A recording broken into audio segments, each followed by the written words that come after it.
Donc, bonjour à toutes et à tous. D'abord, félicitations pour l'organisation de la semaine du Brexit. Je pense, moi qui ai eu l'occasion d'un petit peu voir tout ce que les pays européens font, mis à part un gros push de la France ces derniers mois, je pense que la Belgique, là, de nouveau, montre un peu la voie. Donc, vraiment bravo pour cette organisation-là. C'est vraiment très intéressant. Le programme est super, les intervenants différents, donc c'est déjà une bonne chose. Donc, chapeau bas à tout le monde. Introduire, donc moi, je vais vraiment focaliser sur les entreprises.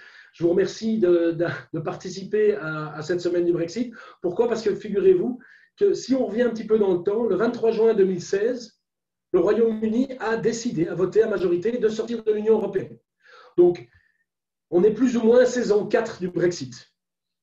Alors que ça n'a même pas encore commencé réellement. Donc, c'est ce qui est déjà quand même pas mal, d'avoir une saison 4 alors qu'on n'a pas encore lancé la chose. Si je ramène ça à ma propre famille, je crois que j'aurais pratiquement vu naître 3 de mes enfants dans cette période-là, ce qui est quand même pas mal. Donc, moi, j'aimerais assez bien qu'ils décident de commencer le Brexit, pour comme ça, moi, je pourrais m'arrêter de faire des enfants. Ça pourrait être pas mal aussi. Ce serait aussi un grand avantage. Alors, pour essayer quand même de vous motiver à écouter le Brexit et arrêter peut-être de parler de ma famille, essayons de voir ça, saison 4, essayons de voir ça un petit peu comme une fable. Et disons que peut-être il était une fois 28 États membres, ça on peut le dire.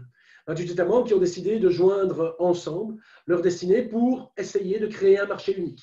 Un marché unique où chacun pourrait prospérer sans pour autant être arrêté à chaque fois que l'on passe une frontière. Imaginez-vous, dès que vous sortez de Bruxelles, devoir être arrêté à une frontière, d'avoir des papiers, des documents qu'il faut remplir et ainsi de suite, ainsi de suite. On a décidé d'en faire le plus grand marché unique au monde. Et figurez-vous que même si tout se passait bien, ma foi, dans cette famille-là, il y a parfois des échauffourées, eh bien, quelques mois après ce 23 juin 2016, eh bien, un État membre a décidé d'appuyer sur ce gros bouton rouge de l'article 50 qui faisait sortir de facto le pays de l'Union européenne, avec tous les problèmes qui s'en suivent. Et donc aujourd'hui, on ne va pas essayer de rabibocher les principes, on va essayer pour nos entreprises d'essayer d'aller vers une happy end ou un happy post-Brexit. Alors, pour ce faire, d'abord, étant consultant, j'ai évidemment trop de slides, donc on fera en sorte de rester dans le timing. Mais effectivement, pour ce faire, on va regarder un petit peu quels sont les impacts principaux du Brexit. Et peut-être l'impact principal du Brexit, comme le disait souvent un grand philosophe du siècle passé, Mike Tyson, chaque société a une bonne stratégie jusqu'à ce qu'on reçoive un point dans la figure.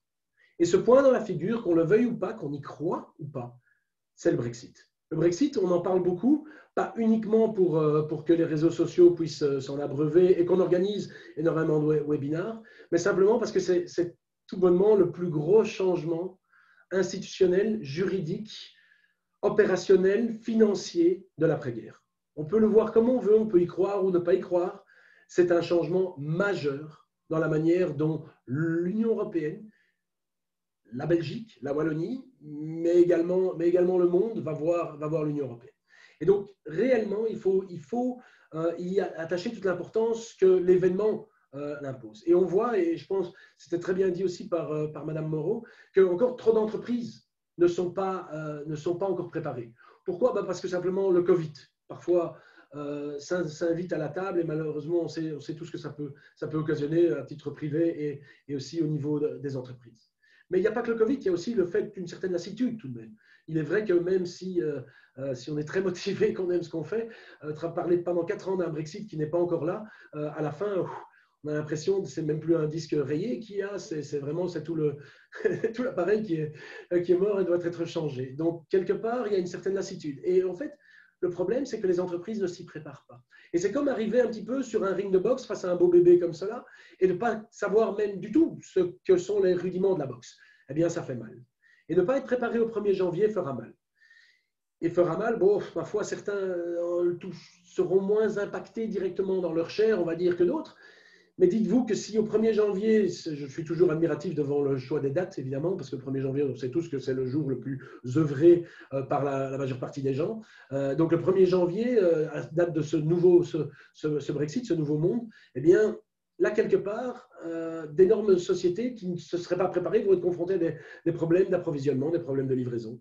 Et donc, ce sera pour eux le moment où ils vont commencer à réellement travailler sur le Brexit. Ce qui est dommage, parce que pendant ce temps-là, la loi du marché faisant que, eh bien, leurs concurrents s'en donneront à cœur joie pour nécessairement livrer les clients qui, eux, ne pourraient pas l'être pour cause de non-préparation.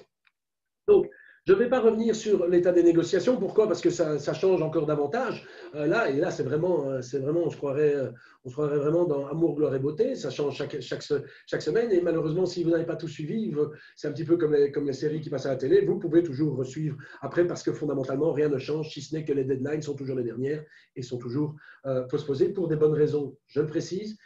Mais l'impact sur les sociétés est un impact négatif dans ce sens que les sociétés vont se dire oui, mais au final, il n'y aura rien. Parce qu'au final, quand on réfléchit au Brexit, et oui, je suis désolé, étant donné qu'on parle un peu d'Angleterre, il y a aussi des slides qui sont un tout petit peu en anglais. Je me suis dit que ce serait bien pour préparer tout le monde au nouveau monde du Brexit, d'avoir deux, trois slides en anglais, ça fait jamais de tort. Donc, quelque part, le Brexit, on en parle beaucoup, mais le Brexit a déjà lieu. Il a déjà eu lieu. Le 1er février 2020, le UK est sorti officiellement de l'Union européenne, juridiquement. Tout ce qui se passe maintenant, c'est simplement un phénomène de transition, une période de transition. Et ce matin, dans la presse, un politicien belge disait, ben voilà, on va continuer à négocier et peut-être qu'on ne va pas pouvoir ratifier. Et ne pouvant pas ratifier, on va peut-être, alors du coup, se donner le temps de finaliser cet accord de libre-échange. Je reviendrai sur les tenants et aboutissants de cet accord de libre-échange parce que c'est quand même assez intéressant. Mais en gros, si on voit 4 options rapidement, qu'est-ce qui s'offre à nous? Soit on a un accord de libre-échange. Il faut savoir que qui est un petit peu l'occasion de m'amuser dans le commerce international, la durée moyenne de négociation pour un accord de libre-échange, c'est 7 ans. Pour vous donner une idée. Alors, c'est vrai qu'avec 4 ans, vous allez me dire, on n'est pas loin. Mais le truc, c'est qu'on n'a pas négocié l'accord de libre-échange pendant 4 ans. Donc voilà, ça, c'est la première chose. Donc, un accord de libre-échange complet tel qu'on le connaît, je ne suis pas certain qu'on pourra le voir. Mais bon, hein, il faut toujours voir les choses avec un cœur léger et ouvert. Sachons simplement que c'est peut-être la première fois que l'Union européenne va négocier un accord de libre-échange un peu contraint et forcé. Tous les autres accords de libre-échange qu'on a, et on en a beaucoup, dernier en date qui a est signé avec le Japon, qui est très efficace, le JEFTA, eh bien, lui, il a été fait parce que les deux parties voulaient en négocier un. Les deux parties voyaient dans cette opportunité-là une opportunité, justement, un bénéfice directement pour les deux économies, et il y avait une volonté d'aller vers un win-win. Ici, on est déjà en plein divorce, et on va négocier un accord de libre-échange. C'est pas vous, mais généralement, on n'a pas réellement, on ne vient pas avec le cœur léger en se disant on va tous les deux gagner, on va plutôt se dire je ne peux pas perdre. Et négocier un accord de libre-échange positif en se disant qu'on ne va pas perdre, waouh, c'est quand même c'est quelque chose d'assez unique et ce sera effectivement le premier. Donc, un accord de libre-échange full, je ne sais pas. Accord de libre-échange sur certaines parties, on parle effectivement de beaucoup abondamment, et à raison d'ailleurs, de la pêche, des problématiques de pêche, effectivement. Ce problème-là est récurrent et ce problème-là doit être réglé, c'est clair. Maintenant, on va davantage, selon moi, vers un accord de libre-échange sur certains éléments. Et donc là, pour nos entreprises, peut-être premier message, c'est assurez-vous que quand ces éléments-là seront votés ou sur lesquels il y aura un accord, eh bien, voyez effectivement, selon votre secteur d'activité et le type de bien que vous mettez en avant, eh bien, essayez de justement faire l'effort de voir dans quelle mesure vous pourriez bénéficier valablement de cet accord de libre-échange, que ce soit à l'exportation vers le UK ou à l'importation. Voilà. Troisièmement, le no deal. Le no deal Brexit qui, je ne sais pas pour vous, de vos avis personnels, pendant tout un moment, ça a été l'épouvantail total. On ne peut pas aller vers un no deal, on ne peut pas aller vers un no deal pour vous dire, pour faire quand même pas mal de Brexit. J'ai des gens qui me disent maintenant, bon, ok, on sait ce que ça va donner, donc autant y aller, hein, autant avoir une décision qui est claire et définitive, comme ça on va pouvoir se remettre en marche, parce que pour l'instant, cette incertitude m'ennuie. Et donc, quelque part, pas mal de sociétés sont maintenant moins lassées, moins effrayées du no deal que ce qu'elles n'étaient. Ou alors un last minute political twist. C'est un petit peu ce qu'on voit depuis quelques semaines. Je n'ai absolument pas là les cartes en main pour pouvoir vous dire si oui ou non ça va se passer. Je n'en sais rien, très sincèrement. Mais ma foi, l'histoire étant bien souvent un éternel recommencement. On a bien vu qu'il y avait dans les dernières lignes droites une créativité galopante qui permettait de trouver quelque chose qui, ma foi, n'existait pas toujours dans les accords, mais qui pouvait permettre d'avoir plus de temps pour négocier. Alors, dans le cas des impacts pour les sociétés, quatre éléments. Ici, et je commencerai directement par un des éléments qui fait le plus peur, effectivement, c'est l'impact sur la marge commerciale et sur le cash flow, ce qu'on appelle plus communément le cost to market. C'est-à-dire, je vends au UK, eh ben, dans un environnement Brexit, à quoi dois-je m'attendre? Eh bien, le problème, c'est qu'on peut s'attendre à des droits de douane. Des droits de douane qui sont variés selon le type de bien. Si je prends une entreprise au hasard qui est dans le loisir créatif, hein, qui est très à la mode pour l'instant, on parle en loisir créatif, il y a toute une foultitude de produits. Et donc, ces produits doivent être analysés en vertu de leur code douanier, leur commodity code. Eh bien, ces codes douaniers vont donner droit à des droits, justement, de douane différents selon le type de marchandise. Il appartiendra donc à cette société-là de bien anticiper la chose pour s'assurer qu'elle ne soit pas négativement impactée par les droits de douane. Pourquoi? Repensons notre bébé Mike Tyson. Si on n'anticipe pas ce qui nous vient, si effectivement on ne regarde pas sur le site HMRC la liste, elle est pas mal faite, la liste mise à jour des droits de douane à l'entrée au UK, eh bien effectivement on va se retrouver dans des prix, dans des contrats commerciaux qui n'auront pas été renégociés, qui n'auront pas été anticipés, et pour lequel, lorsque l'on va effectivement dans un contexte no deal, lorsqu'on va exporter vers le UK, eh bien, il faudra supporter ce supplément de coûts qui va manger de la marge commerciale. Et je pense qu'après le Covid, et en plein milieu du Covid d'ailleurs encore, je pense que nos sociétés, nos entreprises wallonnes doivent anticiper cet impact sur le marché commercial pour que justement elles puissent sauvegarder cela et sauvegarder l'emploi et leur attractivité. Donc vraiment, focalisez-vous à ce niveau-là, bien réfléchir au code douanier, aux produits que nous exportons vers le UK, et cela que l'on soit nous-mêmes importateur ou exportateur. Si nous ne sommes pas nous-mêmes importateurs, c'est vrai qu'on ne va pas décaisser ces droits de douane, mais si c'est notre client qui doit les décaisser et qui voit qu'à côté de cela, vous avez un de vos collègues concurrents qui lui a anticipé la chose, qui lui a anticipé dans ses contrats, eh bien vous allez être confronté à des problématiques d'impact sur votre marge commerciale et de manque de compétitivité. Les axes de la TVA. La TVA, si on n'anticipe pas, effectivement, elle qui devrait être neutre, va être un coût. Un coût en termes de préfinancement, un coût peut-être immédiat si on n'effectue pas de la bonne manière. Tout cela pour dire quoi? Anticiper cet impact sur votre marge commerciale si ce n'est pas déjà fait. Si c'est déjà fait, fantastique. Regardez simplement à 15 jours, 3 semaines du début du Brexit, si les taux ont varié. Ils changent de temps en temps. Pourquoi? À un moment donné, le UK va bien devoir financer sa politique sans l'Union européenne et donc tout cela coûte des sous. Ils vont bien devoir les trouver quelque part. Alors, un point peut-être les marchandises en retour, simplement, je précise cela, un élément qu'on oublie trop souvent. Au préalable, on formait une seule et même entité avec le UK. Le UK sort de l'Union européenne. Ça signifie que tous les envois vers le UK et tous les retours du UK sont ce qu'on appelle des exportations, des importations. Donc, c'est-à-dire qu'à partir du moment où vous envoyez des marchandises vers certains clients et qui vous reviennent, comme ça peut se faire dans l'e-commerce et ainsi de suite, à chaque fois, on va passer des frontières. À chaque fois, des droits de douane devront être payés si des procédures de marchandises en retour, niveau douanier, ne sont pas mises en œuvre. Je vous dis cela parce que simplement, ça peut rapidement occasionner de payer 2, 3 fois les droits de douane sur la même marchandise. Toujours en égratignant votre marge commerciale à chaque passage, évidemment. Donc, retenez ça, je pense que c'est important. Deuxième, le temps vers le marché. Le temps vers le marché, je pense que c'est important aussi. Non seulement ça va coûter plus cher, mais ça va prendre plus de temps. Ça va prendre plus de temps. Pourquoi? Parce qu'on passe des frontières. On en passe une à sortir de l'Union européenne, on en passe une à l'entrée dans le UK. Il faut savoir que quand le UK compte, je crois, 16 000 camions par jour à l'entrée, on parle souvent des gros ports, des grands centres de dédouanement qui, eux, vont être peu ou prou préparés à la chose. Mais quid de tous les autres? Quid de tous ces autres points d'entrée dans l'Union, dans le UK qui, eux, seraient un petit peu moins préparés? Donc là, surtout, analysez vos vos points d'entrée dans le UK pour vous assurer qu'eux seront bien efficaces le jour J. Pourquoi travailler aussi avec des prestataires, des professionnels du secteur? J'ai eu l'occasion de faire quelques présentations avec des prestataires du secteur en Wallonie, et justement, ce sont des professionnels, des gens qui se préparent pour le Brexit, qui peuvent valablement vous aider également à préparer vos formalités douanières. Voilà. Donc là, c'est vraiment assez important.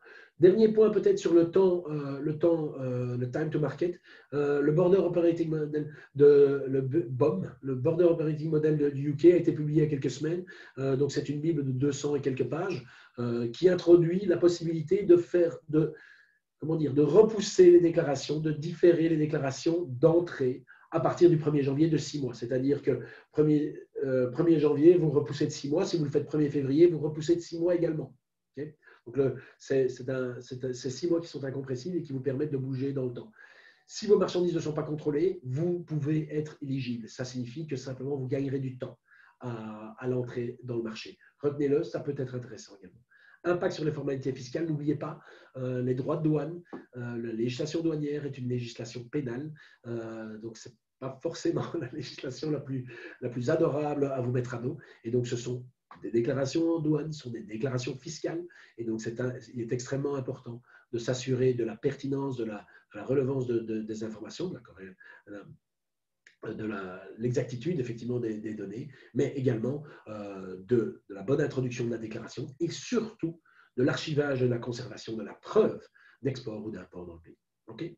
Au niveau informatique, tout ce que je dis est fantastique, semble très facile, mais n'oubliez pas que tout cela doit être traduit dans vos systèmes informatiques. Ça signifie qu'une facture que l'on va émettre n'est plus une facture de livraison intracommunautaire, c'est une facture destinée à l'exportation. Ce n'est plus une facture d'acquisition intracommunautaire, c'est une facture d'importation. Et donc, qui va être utilisée à l'importation. Ces éléments-là sont les plus évidents. Je vous dirais que travaillant dans la douane, voyons aussi que M. Tenay est présent aujourd'hui et donnera aussi une intervention, retenez bien qu'au niveau de l'origine, des choses vont changer. Donc, dans vos systèmes informatiques, ces choses-là doivent être anticipées. De nouveau, pensez à Mike Tyson. On va essayer de ne pas le faire le 1er janvier. Je ne vous dis pas, même si on doit tous vivre dans notre bulle, qu'on aura plus de temps pour le faire pendant les fêtes de Noël, je ne dis pas ça. Je dis simplement qu'anticiper ces éléments-là vous permettront d'être beaucoup plus efficaces sur le terrain. Alors, ceci, je ne vais pas trop m'appesantir dessus. On peut vivre sous l'égide d'un crash-out scénario. Il faut savoir que dans le commerce international, il y a des règles immuables, il y a des piliers de la législation douanière. Ces piliers-là doivent être observés. Pourquoi? Ils doivent toujours l'être. Mais ici, à plus forte raison, parce qu'une des certitudes du Brexit, c'est que, étant sorti de l'Union européenne, eh bien, il y a une frontière. Il y a une frontière douanière entre le UK et l'Union européenne. Et de cette frontière-là découle quoi? Des obligations douanières. Et donc, on en voit quelques-unes. On voit des piliers douaniers, la valeur, l'origine, la classification, évidemment les procédures, les axes, trop souvent oubliés dans le cadre des échanges avec le UK. Si on va un petit peu plus loin, il y a tout ce qui est trade compliance. Trade compliance et au niveau de tout ce qui est réglementaire. N'oubliez pas, toutes ces normes européennes que nous avons adoptées, par lesquelles nous avons l'habitude de vivre, eh bien, il va y avoir des normes anglaises. Dans un premier temps, effectivement, ils vont utiliser beaucoup des normes européennes. Mais si vous importez des produits du UK, sachez que l'Union européenne ne va plus reconnaître de facto ce qu'il sera produit après le 1er janvier, puisque le UK ne fera plus partie du système normatif de l'Union européenne. Et donc devra prouver qu'effectivement ces marchandises répondent en tout point aux exigences de l'Union européenne. Ce qui est une évidence avant le 1er janvier ne le sera absolument pas après le 1er janvier. Ce qui signifie quoi? Ce qui signifie au niveau des étiquettes, par exemple, dans les vêtements, au niveau qu'il y a des choses à observer, qu'il y a des règles à suivre. Au niveau, par exemple, de la circulation des médicaments, il y a tout ce règlement sur le Medical Device Regulation qui est entré en vigueur. Eh bien, il faut s'assurer, pour ceux qui sont touchés par ces règlements-là, il faut s'assurer d'avoir la capacité d'importer dans le pays, d'exporter de ce pays-là, puisque toutes ces choses-là ne sont plus aussi évidentes. Si on travaille dans le secteur aéronautique, effectivement, l'export control, on parle beaucoup, on a une législation dans l'Union européenne. Eh bien, le UK va se doter également d'une législation sur le UK. Il s'agira là aussi pour les entreprises de bien anticiper la chose, de bien l'intégrer, sous peine effectivement de se retrouver bien démunis. Alors, vous voyez là, vous avez des zones potentiellement à risque, bien évidemment, dans le temps qui nous est imparti, et je pense que M. Liebrecht mettra en ligne les slides, j'ai absolument aucun problème avec cela. Ça vous permettra peut-être pour les participants de passer en revue certains éléments plus en détail. Eh bien, sachez que ça, ce sont vraiment des points qui sont là, qui sont incontournables, qui sont des choses qui vont pouvoir dicter votre qualité, je dirais, de personne qui doit souffrir du Brexit et qui doit travailler, commercer dans le cadre du Brexit.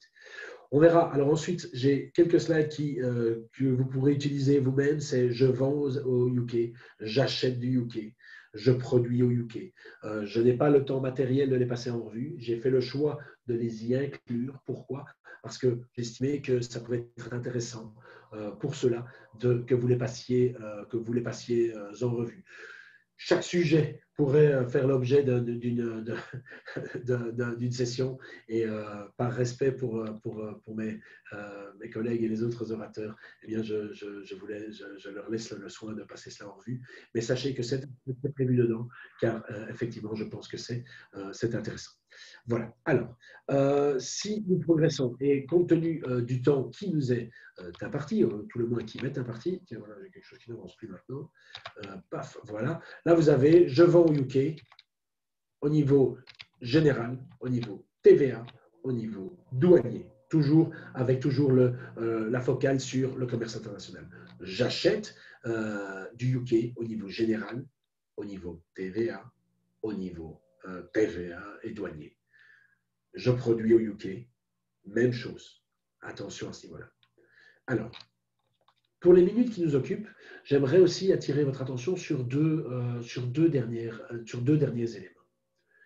D'abord, là, voilà, je suis désolé, il y a un logo PwC dessus. Le but n'est pas du tout de faire de la publicité à ce niveau-là, mais simplement d'attirer votre attention sur une chose. Quand nous nous retrouvons dos au mur et qu'on se dit, ben voilà, moi, en fait, en gros, il me reste 3 semaines et je n'ai pas assez fait pour le Brexit. Je n'ai pas eu le temps, il y avait trop de choses à faire et donc j'ai un peu procrastiné et du coup, je n'ai pas le temps. Eh bien, si vous me permettez simplement un conseil, après avoir travaillé longtemps sur le Brexit, regardez ce qu'on appelle le tueur silencieux, vos contrats. À qui devez-vous vendre au UK en première partie?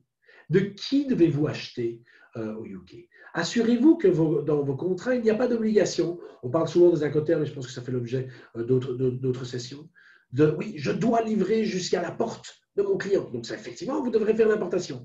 Alors là, vous pourrez vous faire un petit peu l'idée de dire, ah, est-ce que je suis prêt pour faire ça? Si vous n'êtes pas prêt pour faire ça, parce que vous l'avez oublié, eh bien, simplement, passez un coup de fil à votre client. Regardez ensemble si, pour une période donnée, on ne peut pas effectivement travailler d'une autre manière, en laissant le client importer effectivement et trouver une compensation commerciale. Ça vous permettra d'avoir un client heureux et de ne pas être bloqué aux frontières. Comment, outre les contrats, peut-on, quand vous avez passé en revue tous les contrats, comment peut-on s'assurer qu'au final, les actions qu'on va mettre en œuvre sont les actions les plus pertinentes? Eh bien, pour cela, simplement, une manière très simple de le faire, j'ai une petite approche Pareto, 80-20, en se disant, ben voilà, si je vois, par exemple, si vous me suivez, que je regarde et ça c'est un exemple réel, je regarde ici tout ce qui dépasse allez, on va même prendre 49 000 €, ici, ça c'est toutes les duties que je dois payer en cas de hard Brexit avec mes droits de douane. Eh bien, simplement, dans le cas de mes codes douaniers, je vais prendre ceux qui vont jusqu'à 49 000 €. Et sur les 49 000 €, ça signifie que pour ces marchandises-là, je dois faire attention, elles vont être fortement impactées. Donc, je dois faire le corollaire avec les clients. Si, par exemple, je vois les numéros de mes numéros de TVA de mes clients, ça me permet d'identifier là aussi quels sont les clients les plus impactés. Quand vous n'avez plus le temps, travailler par priorité. Comment travailler par priorité? Je trouve que le contrat est une bonne approche. Je trouve aussi que travailler sur vos données vous permet effectivement d'être très efficace. Comment obtient-on ces données-là? Analysez vos échanges intrastat dans les deux sens. Ça vous donne déjà une bonne direction. Pourquoi? Parce que comme ça vous permettra de sauver ce qui peut l'être. de vous focaliser sur effectivement les clients, les fournisseurs, les produits qui seraient les plus impactés. Il se peut que certains produits, vous puissiez tout à fait digérer l'impact douanier. Il se peut aussi que sur d'autres produits, vous ne puissiez pas le digérer étant donné les problématiques auxquelles vous êtes confrontés, étant donné la concurrence qu'il y a dans votre secteur ou sur ce type de produit-là. Ça vous permet de nouveau, pensez à Mike Tyson, de décocher 2-3 uppercuts qui lui feront mal et peut-être reculer. Et dans ce cas-là, l'ennemi, excusez-moi de le lire, c'est votre concurrent. N'oubliez pas simplement, pour avoir travaillé sur des projets très concrets là-dessus, nous avons un client qui, lui, était très peu intéressé par le Brexit parce qu'il n'avait finalement que quelques expéditions par an. Très gros client, mais le Brexit, le UK ne représentait qu'une infime partie de son activité. Le seul souci, c'est que l'infime partie de son activité, c'était au UK, se développait de petit à petit, et c'était un de ses plus gros clients qui lui était certes très modeste au niveau de toute l'entreprise, mais il ne pouvait pas se permettre de laisser tomber, c'est ce qu'on lui a dit, il ne peut pas se permettre de laisser tomber ce client-là au UK, simplement sous le simple fait que, bon, au final, le flux d'échange est trop peu important. Donc, n'oubliez pas aussi de bien regarder qui est votre client et ce qu'il représente, pas uniquement au UK. Et on a vu des chiffres qui ont été donnés, pas uniquement au UK, mais effectivement, qu'est-ce qu'il représente pour vous dans votre activité complète. Voilà. Alors, pour terminer peut-être, toujours, sincèrement, puisse le Brexit commencer, ça c'est les gens qui sont tout à fait prêts. Ils sont tout à fait prêts là. Pour ces gens-là, je dirais simplement une chose. Eh bien, pourquoi ne pas vérifier une dernière petite fois, un dernier petit tour de piste pour être sûr qu'au 1er janvier, vous n'avez pas de souci. Les deuxième catégorie qui sont presque. Il y a 2-3 choses encore à faire qui doivent être concrètes, un numéro à recevoir, mais ils y sont pratiquement OK. Lâchez pas l'affaire, excusez. Lâchez pas l'affaire, c'est maintenant que justement, comme quand on travaille et qu'on fait du sport, c'est quand ça fait mal qu'on travaille le mieux. Eh bien là, c'est pareil, en Brexit, pour vous dire, ça fait très mal. C'est quand on commence à le sentir que ça va mieux. Et le dernier, ne serait-il pas temps, vous ne pourrez pas préparer la totalité du Brexit, vous ne pourrez pas faire 2 ans de préparation en 3 semaines, alors visez effectivement ce qui vous touche. Et dernière chose, un petit memento Brexit, il n'est pas exhaustif, mais si vous avez des activités au UK, assurez-vous d'avoir votre numéro de TVA, assurez-vous d'avoir votre numéro d'EORI, c'est très très important. Assurez-vous d'avoir un agent en douane si vous décidez d'externaliser ou de savoir tester vous-même vos déclarations pour être sûr que tout fonctionne le jour J. Si vous travaillez avec un agent en douane, assurez-vous qu'il a suffisamment de place pour prendre vos déclarations. Si vous arrivez un petit peu, c'est un petit peu comme les courses de Noël, quand vous arrivez en dernier. Mais si vous arrivez en dernier, forcément, il y a beaucoup de fils. Et donc là, faites attention à cela. Vérifiez les incoterms et, comme je disais, les termes de vos contrats. Voyez votre tarif de droit de douane, car c'est là que votre marge commerciale se gagne ou se perd. Inscrivez-vous au New Trade Support Service, ce n'est pas du tout un truc PVC, c'est les échanges entre le UK et l'Irlande du Nord. Faites attention, système très particulier qui change encore parfois, je ne vais pas dire au jour le jour, mais qui change encore un petit peu, donc là, veillez à cela. Et surtout, tenez-vous au courant des dernières modifications. Voilà, donc ça…